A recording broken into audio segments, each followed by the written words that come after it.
થાય છે જ્યારે ક્ષત્રિય સમાજ વિશે કોઈ ખરાબ ટિપ્પણી કરે.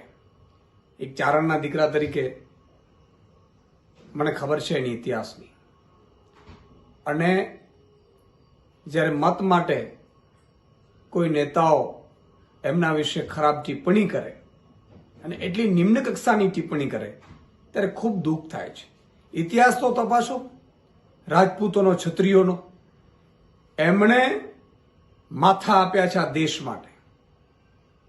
એવું નહીં માત્ર રાજપૂતો નહીં, રાજપૂતિયાણીઓએ પોતાના માથા આપ્યા છે આ દેશની ધરતી માટે, બલિદાન આપ્યા છે. કેટલા યુદ્ધો થયા છે તપાસ કરી આવો. ભૂચર મોરીથી માંડીને કેટલા યુદ્ધો લડાણા છે. એનો ઇતિહાસની જ્યારે પન્ના ખોલીએ ને તો કલાકો ને કલાકો નીકળી જાય.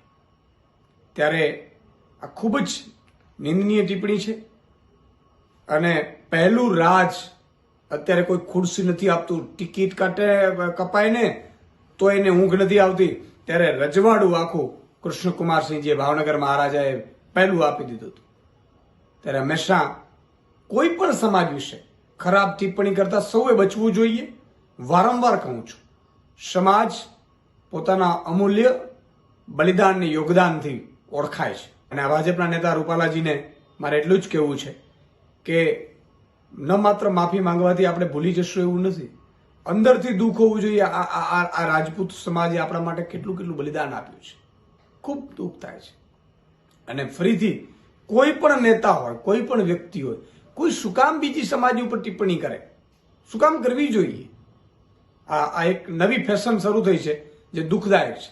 જય હિન્દ, જય ભારત.